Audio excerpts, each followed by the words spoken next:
Kitten kept staring at wall for months, so Mom sets up a hidden camera. Sarah Martinez wasn't the type of person who believed in ghosts. As a pediatric nurse, she dealt with real, tangible things: broken bones, seasonal flu, and the occasional case of chickenpox. Her world was grounded in science and observable facts.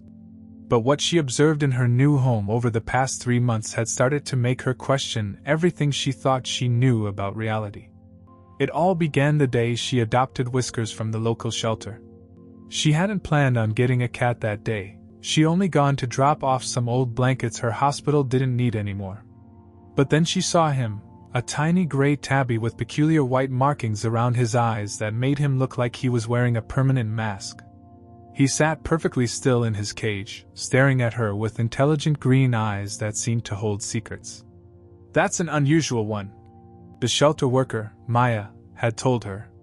"Found him in the oddest place, inside the walls of an old Victorian house that was being demolished. The construction crew heard him crying and had to cut through the plaster to get him out. Poor thing was only a few weeks old." Something about that story, combined with those knowing eyes, made Sarah's decision for her. 3 hours later, she was driving home with a cat carrier, basic supplies, and her new companion. The first few weeks were perfectly normal. Whiskers proved to be an affectionate, playful kitten who adapted quickly to his new home.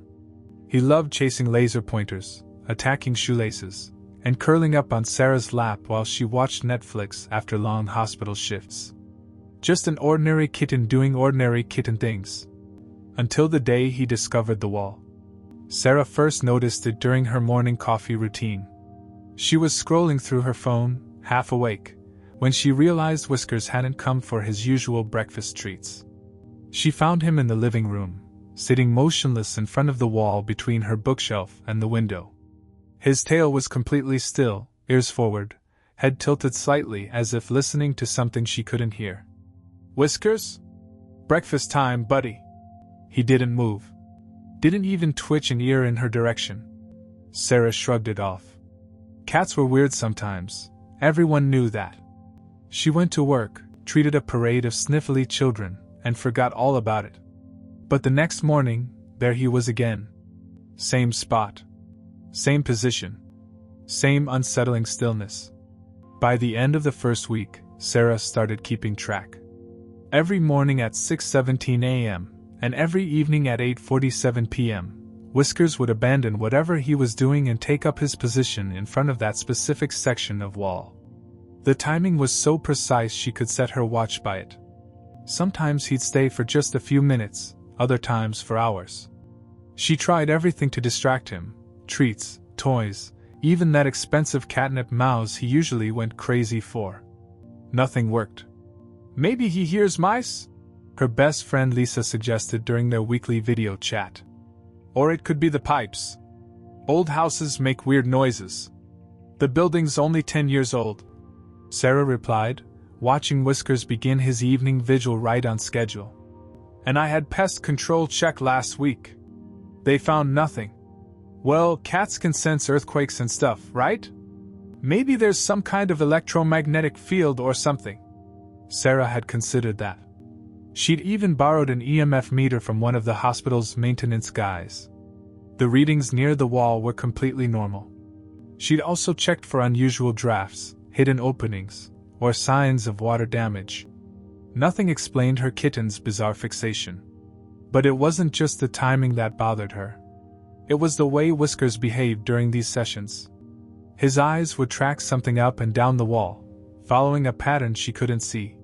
Sometimes he'd reach out and gently pat the surface with his paw, as if trying to touch something.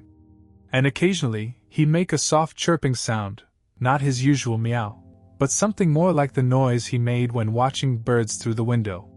The breaking point came exactly 3 months after the behavior started. Sarah woke at 3 a.m. to the sound of scratching. She found Whiskers frantically pawing at the wall, making distressed yowling sounds she'd never heard before. When she tried to pick him up, he squirmed out of her arms and went right back to the wall. His claws had left visible marks on the paint. "Okay, that's it," she muttered, running her fingers through her sleep-mussed hair. "Time to figure out what's going on." The next day, she ordered a small security camera from Amazon. Nothing fancy, just a basic model that could live stream to her phone and record motion-activated clips. She set it up on her bookshelf, carefully positioning it to capture both the mysterious section of wall and a wide enough angle to see anyone entering the room. What she didn't expect was how quickly things would escalate once she started monitoring the situation more closely. The first odd incident happened just 2 days after installing the camera. Sarah was working a night shift at the hospital when her phone buzzed with a motion alert. The footage showed Whiskers in his usual spot, but something was different. The kitten was fully alert, back arched, for standing on end. As Sarah watched, a shadow seemed to move across the wall, just a quick flicker, gone so fast she couldn't be sure she'd really seen it.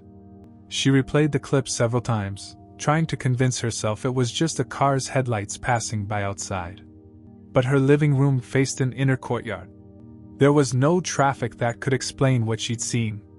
That night, for the first time since moving in, Sarah felt uncomfortable in her own home. As she lay in bed, she could hear Whiskers padding around in the living room, occasionally making that strange chirping sound. She pulled up the live feed on her phone, telling herself she was being silly. The camera showed Whiskers sitting in his spot, staring intently at the wall. As Sarah watched, her blood turned to ice. There, barely visible in the infrared light, was a thin vertical crack in the wall, a crack she was absolutely certain hadn't been there before. And it seemed to be getting wider. Sarah spent the next 3 days obsessively reviewing the security footage. She called in sick to work for the first time in 2 years, telling her supervisor she had a stomach bug. In reality, she sat cross-legged on her couch, surrounded by notebooks filled with timestamps and observations, while Whiskers continued his regular vigils at the wall. The crack was driving her crazy. Sometimes it was clearly visible in the footage, a dark line running vertically from about waist height to the floor. Other times, it seemed to disappear completely, as if it had never existed. She tried photographing it, but the pictures always came out blurry or showed nothing at all. "I'm not losing my mind," she muttered to herself, rewinding a particularly interesting clip for the dozenth time. In this one, recorded at exactly 3:33 a.m., Whiskers had done something new. He'd stood on his hind legs, front paws pressed against the wall, and meowed in a way that sounded almost like human speech. The crack had appeared immediately afterward, wider than she'd ever seen it. Sarah had started sleeping on the couch, unwilling to miss anything. Dark circles formed under her eyes, and her normally neat apartment became cluttered with half-empty coffee cups and takeout containers. She knew she was becoming obsessed, but she couldn't help it. Something was happening in her home, something impossible, and her kitten seemed to be at the center of it. On the 4th night, everything changed.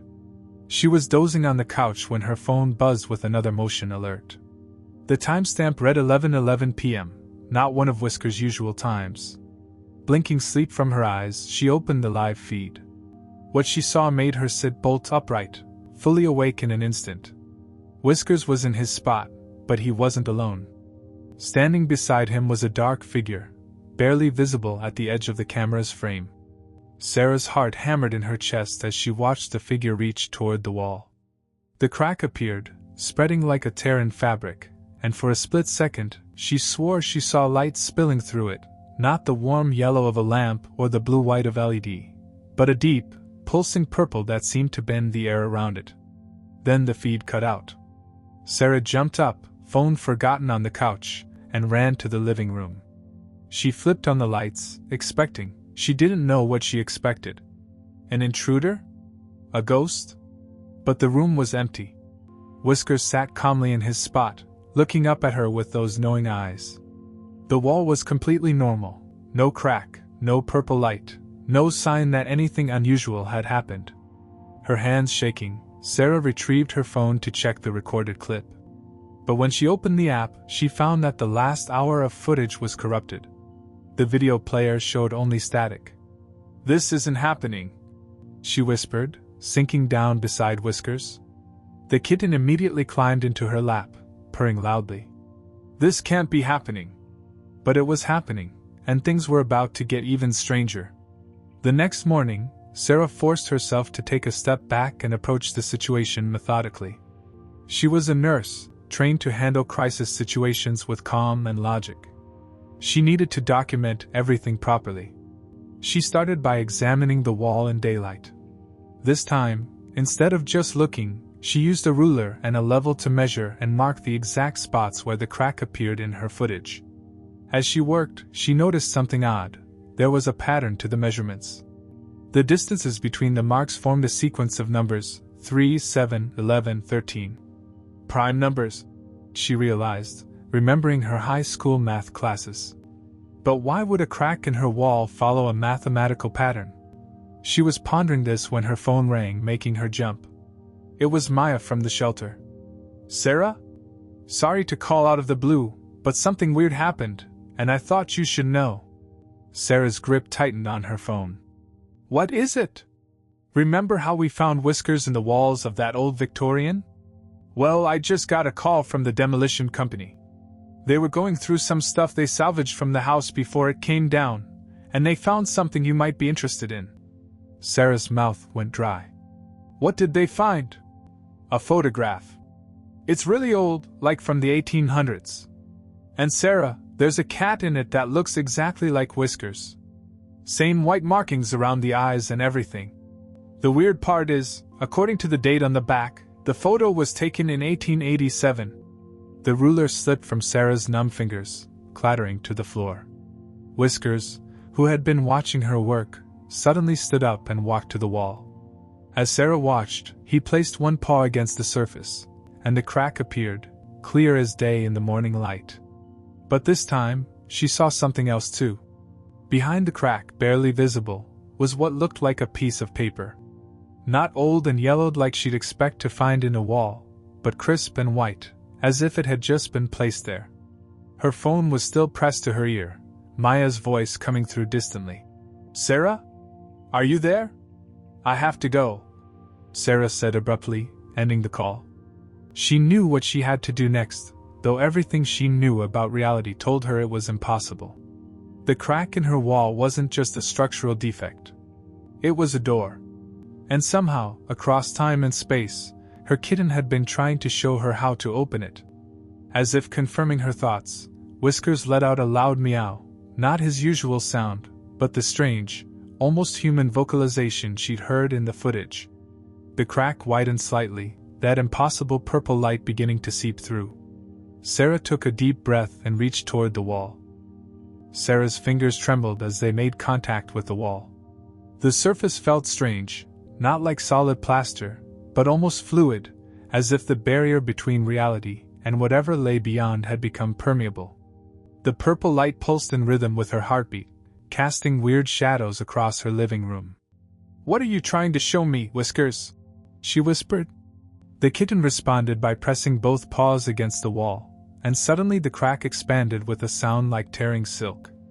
Sarah jerked back instinctively, but not before her fingers slipped into the opening. What she felt inside made her gasp. Instead of finding wooden studs or insulation, her hand encountered what felt like paper, lots of it, along with something solid and metallic. The purple light intensified, illuminating the entire wall from within. In that moment, Sarah made a decision that would change her life forever. She grabbed her phone, turned on the video camera, and began to record. "I'm documenting this because I'm not sure anyone would believe me otherwise," she spoke into the camera. "It's 9:47 a.m. on Tuesday morning, and something impossible is happening in my apartment." She turned the camera to show Whiskers and the glowing crack. "I'm going to reach inside again. If anything happens to me..." She paused, realizing she had no idea how to finish that sentence. With her free hand, Sarah reached into the crack again. This time, she pushed deeper, ignoring the strange sensation of passing through what should have been solid wall. Her fingers brushed against something cold and smooth. A box, she realized. Metal, probably tin or steel, and not very large. She wrapped her fingers around it and pulled. The box came free with surprising ease, accompanied by a cascade of old papers that fluttered to the floor like autumn leaves. As soon as the box cleared the opening, the purple light vanished, and the crack sealed itself as if it had never existed. Whiskers immediately sat down and began grooming himself, as casual as if nothing unusual had happened. Sarah stared at the objects scattered around her feet, still filming. The papers appeared to be letters, their edges crisp despite what must have been years inside the wall. The box was made of brushed steel, its surface etched with intricate geometric patterns that seemed to shift when she wasn't looking directly at them. A small keypad was set into its lid, 9 numbered buttons, glowing faintly with the same purple light she'd seen in the crack. "Prime numbers," she murmured, remembering the pattern she'd measured earlier. With shaking fingers, she pressed 3, 7, 11, 13. The box clicked and opened. Inside, nestled in dark velvet, was a pocket watch unlike anything Sarah had ever seen. Its case was made of the same shifting metal as the box, but what caught her attention was the face.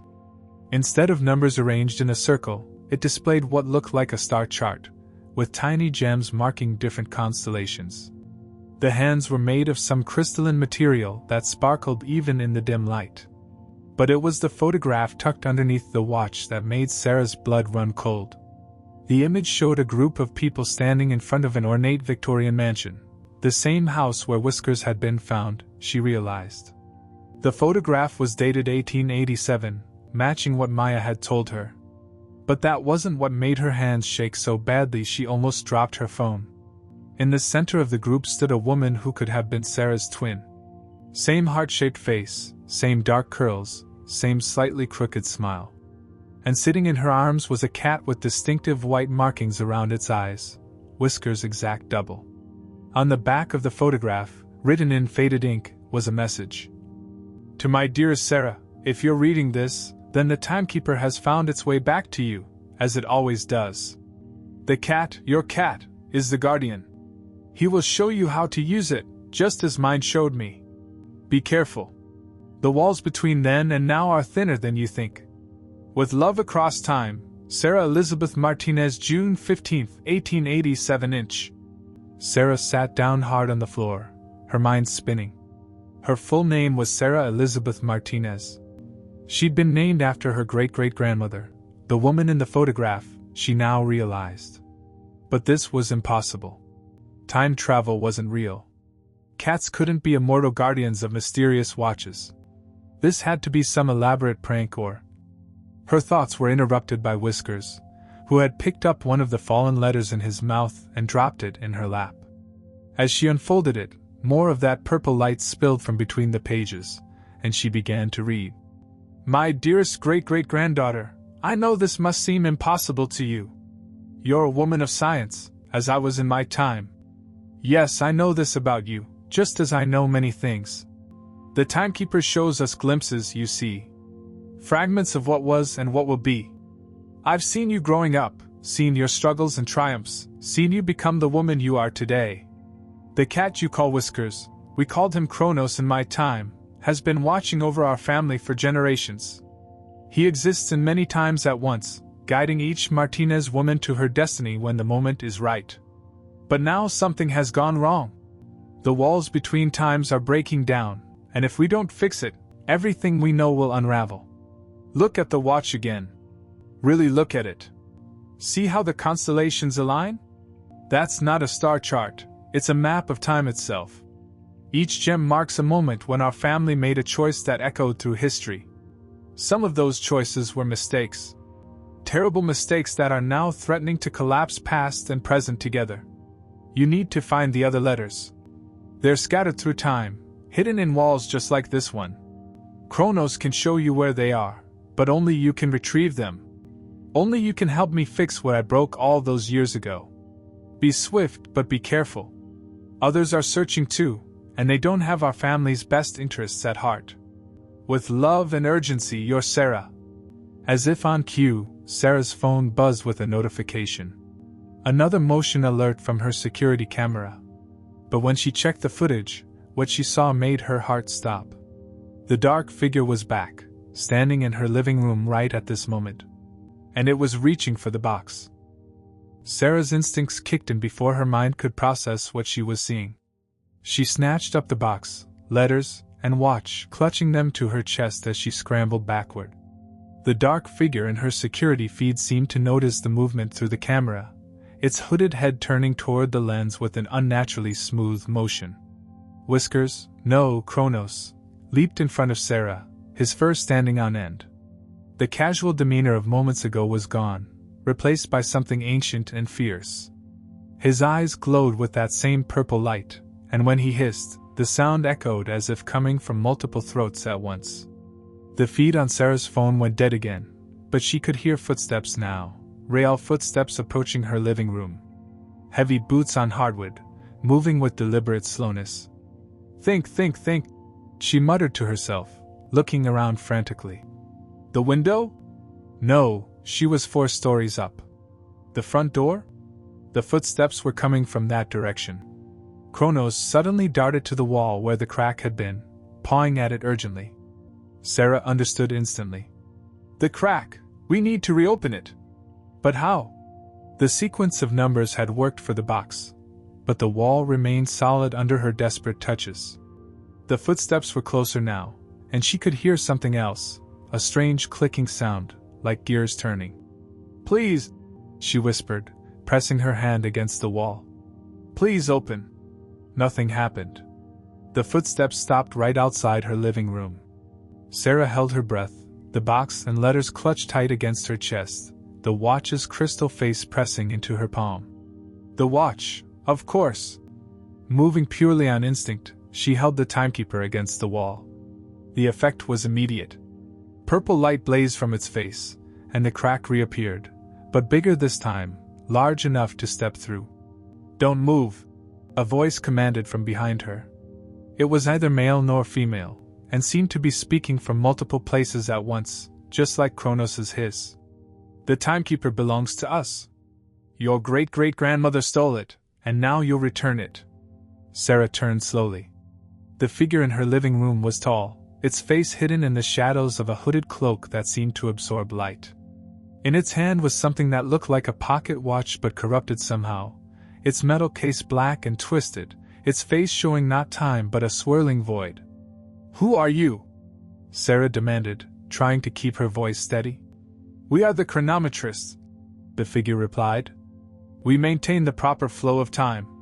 Your ancestor disrupted everything when she took the timekeeper and used it to change her past. Now the timeline is unstable, fracturing. We've spent generations trying to fix her mistake. Kronos growled, the sound reverberating through multiple dimensions. The figure took a step back. The Guardian, it hissed. Always interfering. But you can't protect her forever, creature. Time itself is breaking down because of what her family did. Sarah's mind raced. The letter had mentioned mistakes that needed to be fixed, but it had also warned about people searching with bad intentions. Who was telling the truth? As if reading her thoughts, the figure reached up and pulled back its hood. Sarah gasped. Where a face should have been was a shifting mass of clockwork, gears and springs moving in impossible patterns. Multiple eyes blinked at different intervals, each showing a different time, a different reality. See what your grandmother's meddling did to us? The thing said. We were human once, before the fractures began changing us. Give us the timekeeper. Let us repair the damage. But something felt wrong about this. Sarah looked at Kronos, remembering how he'd led her to this moment. The cat had been protecting her family for generations. Why would he do that if they were the ones who had broken time? Her eyes fell on the watch in her hand.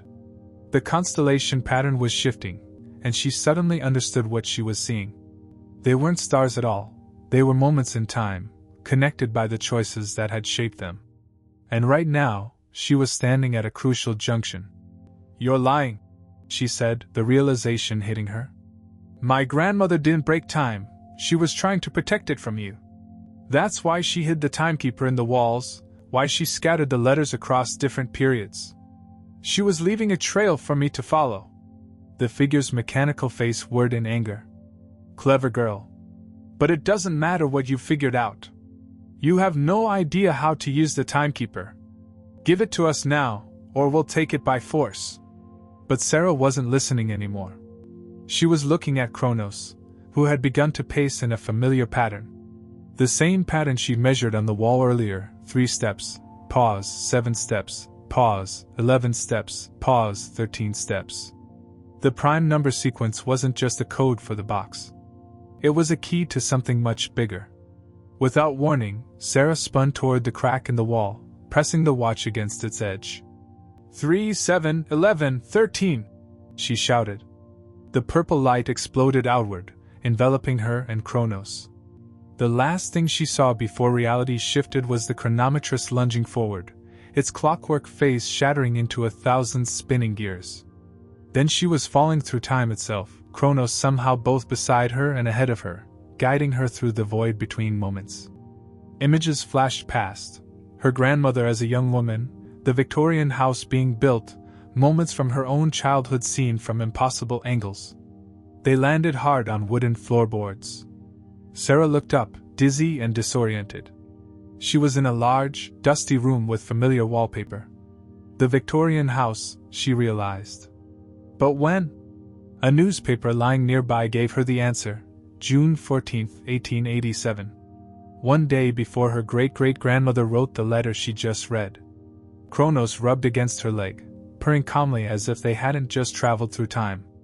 In the distance, she could hear voices approaching, familiar voices, though she'd never heard them before. "Sarah?" A woman called, her own voice, but not quite. "Sarah, is that you up there? Did you find what was making those strange noises?" Heavy footsteps on the stairs. Her great-great-grandmother was coming. And somewhere in the shadows, a gear began to turn. Sarah scrambled to her feet as the footsteps grew closer. Kronos remained perfectly calm, sitting by the door as if waiting for a cue. The floorboards creaked, and then she was there, Sarah Elizabeth Martinez, looking exactly like the photograph, dressed in a dark blue gown with her hair pinned up in the style of the era. For a moment, either woman spoke. They simply stared at each other, mirror images separated by generations but joined by an impossible moment. "I've been expecting you," the elder Sarah finally said, her voice steady despite the extraordinary situation. "Though I admit, I wasn't entirely sure which version of you would come through. The timekeeper shows many possibilities." She glanced at Kronos and smiled. "I see you've met our faithful friend." "Version of me?" Sarah asked, still clutching the box and letters. "What do you mean?" Her great-great-grandmother crossed the room to a large wooden cabinet and opened it, revealing dozens of pocket watches identical to the ones Sarah held, except these were all broken, their faces cracked, their hands frozen at different moments. "Every time the chronometress tried to change the past, a new version of us is created," she explained. "I've met 7 different Sarahs so far, each from a slightly different future. But you..." She studied Sarah intently. "You're the one I've been waiting for. You found the letters in the right order, decoded the sequence correctly. The others all made small mistakes that led to their timelines being erased." Sarah felt dizzy. "Erased? You mean those other versions of me are finished?" "Not finished. They never existed in the first place. The chronometrists have been systematically eliminating timeline after timeline, trying to find one where they succeed in their mission." She picked up one of the broken watches. "Each of these represents a failed attempt to stop them. But now you're here, which means we have one last chance." A sound like distant thunder rolled through the house, making the windows rattle. Kronos' fur stood on end. "They're coming," the elder Sarah said urgently. "We don't have much time. Listen carefully, the chronometrists weren't lying about everything. Time is breaking down, but they're the ones who caused it. They were once a secret society of scientists and philosophers obsessed with controlling time itself. They built the first timekeeper, but they couldn't control it. The power drove them mad, transformed them into what they are now." She hurried to a writing desk and pulled out a leather-bound journal. "My husband, your great-great-grandfather, was one of them. When he discovered their true plans, he stole the timekeeper and brought it to me. We thought we could stop them, but..." She paused, pain flickering across her face. "They finished him. Right here in this room, 1 week from today." "The letter," Sarah gasped. You said there were mistakes that needed to be fixed. You meant his death? No, her ancestor replied firmly. That's what the other Sarahs all tried to do, save him. But changing a death creates too many paradoxes. The timeline can't handle it. What we need to do is something much more difficult. We have to stop the chronometrists before they ever create the timekeeper. Another rumble shook the house, closer this time.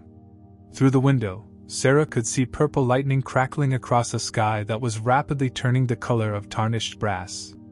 But how? She asked. We can't go back far enough to stop them from building it. The timekeeper itself only works within the lifespan of its current keeper. Her great-great-grandmother smiled. That's what they think. But they never truly understood what they created. The timekeeper isn't powered by mechanics or science. It's powered by love, by the connections between people across time. That's why it only works for our family, why Kronos chose us to protect it. As if in response, the cat, somehow both Whiskers and Kronos, both present and past, began to glow with that familiar purple light. But this time, the light spread, forming a network of shimmering threads that connected the two women, the broken watches, and the timekeeper in Sarah's hand. The prime number sequence, Sarah said slowly, understanding dawning. It's not just a code or a key.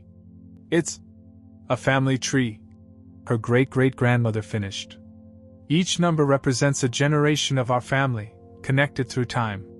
When you recite it, you're not just entering a combination, you're invoking the power of those connections. And with both of us here, using both timekeepers together, we can reach back further than ever before. Sarah breathed. Back to the moment the first timekeeper was created.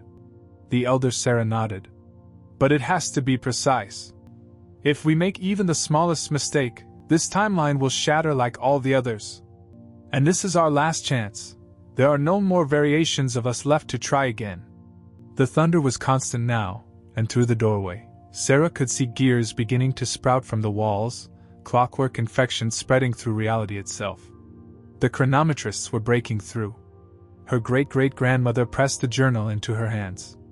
Everything you need to know is in here, the calculations, the exact moment we need to reach, the words you'll have to say. But Sarah, she gripped her descendant's arms tightly. If we succeed, everything will change. This meeting will never have happened. Your entire life might be different. But it will be real, Sarah said. Not this broken timeline they created. A crash from downstairs, followed by the sound of multiple voices speaking in mechanical unison. Found you, they said. All of you. Every version. Every possibility. No more running. Kronos positioned himself between the women and the door, his form seeming to multiply until there were dozens of him, each slightly different, each representing a different moment in time. The two Sarahs looked at each other, understanding passing between them without words. They each held up their timekeepers, and together they began to recite. 3, for the past that was stolen. 7, for the present that bleeds. 11, for the future unwritten. 13, for the moment of need. The purple light exploded outward, and time itself began to bend. Reality fractured around them as the two timekeepers resonated together. The walls of the Victorian house dissolved, replaced by swirling temporal energy that showed glimpses of every possible timeline. Lives lived, choices made, paths taken and abandoned. Sarah saw herself as a child, as an old woman, as someone who had never become a nurse, as someone who had never found Whiskers. The chronometrists burst into the room, their clockwork faces spinning in rage, but they were too late. The combined power of both timekeepers had created something they had never imagined possible, a perfect moment of temporal synchronicity, where past and present existed simultaneously. The calculations, the elder Sarah shouted over the roar of time itself. They're in the journal. You need to find the origin point. Sarah flipped through the pages frantically, trying to make sense of the complex mathematical formulas and diagrams. Kronos, now a brilliant purple flame in the shape of a cat, leaped onto the journal, his paw landing on a specific equation. October 31st, 1752. Sarah read aloud. Cambridge University. The moment they first activated the prototype timekeeper, the mechanical voices of the chronometrists rang out in horrified unison. You can't go back that far. The paradox will destroy everything. They're lying, her great-great-grandmother said firmly. Remember, the timekeeper isn't powered by mechanics. It's powered by love, Sarah finished. The connections between people. She looked at the army of Chronoses, each representing a moment when the cat had watched over her family. The connections that transcend time itself. Both women held their timekeepers high, the purple light growing so intense it hurt to look at. The chronometrists lunged forward, their bodies breaking apart into springs and gears as reality itself rejected their unnatural existence. Now, the elder Sarah commanded. Recite the sequence one last time. Together, their voices joined as one across centuries. 3, for the love that binds us. 7, for the truth that guides us. 11, for the hope that drives us. 13, for the power inside us. The world exploded into purple light. Sarah felt herself falling through time, but this was different from before. She wasn't just traveling to another moment, she was traveling to the moment that created all other moments. She landed hard on a cold stone floor. Around her, oil lamps flickered in iron brackets, illuminating a vast laboratory filled with early scientific equipment. A group of men in period clothing stood around a device that looked like a primitive version of the timekeeper, preparing to activate it for the first time. Sarah knew she had only seconds to act. But what should she do? Destroy the device? Stop the experiment? As she hesitated, she felt something brush against her leg. Kronos, somehow still with her, still guiding her. And suddenly she understood. This wasn't about stopping the experiment. It was about changing its fundamental nature. Sarah reached into her pocket and pulled out her timekeeper. With Kronos at her side, she stepped into the light. "Gentlemen," she said, her voice steady despite her racing heart. "I believe you're missing a crucial component in your calculations." The men spun around, startled by her modern appearance and confident tone. But before they could react, she held up the timekeeper, letting them see what their creation would become. "Time isn't a mechanism to be controlled," she declared. "It's a connection to be nurtured. Your equation lacks the human element, the love, the bonds between people that give time its meaning. Without that, your device will corrupt you, turn you into something inhuman." One of the men, their leader, she guessed, stepped forward. His face was familiar. She could see the echo of her great-great-grandfather in his features. This was his ancestor, the one who would begin the chain of events that led to this moment. "How can we be sure you're telling the truth?" he demanded. Sarah smiled and held out her hand. Kronos jumped into her arms, his form shifting through all his iterations at once, past, present, and future combined in one impossible being. "Because I'm here," she said simply. "Because love was strong enough to send me back through time itself to prevent a terrible mistake. Your calculations are brilliant, but incomplete. Add the human element, the prime number sequence that represents the connections between generations, and you'll create something wonderful instead of something terrible." She placed her timekeeper in his hands. As he held it, purple light spread from the device to his heart, showing him everything, all the possible futures, all the lives that would be affected by his choice. "I understand," he whispered, tears in his eyes. "The power isn't in controlling time. It's in preserving the connections that make time meaningful." The laboratory began to fade around her as the timeline shifted. Sarah caught one last glimpse of the man adding the prime number sequence to his calculations, ensuring that the timekeeper would be created not as a tool of control, but as a guardian of temporal connections. Then everything went white. Sarah blinked, finding herself back in her apartment. Sunlight streamed through the windows, and Whiskers, just Whiskers now, no longer needed as Kronos, sat in his usual spot by the wall. But the wall was just a wall now. No crack, no purple light, no hidden letters. Her phone buzzed. A text from her mother. "Don't forget, family reunion this weekend.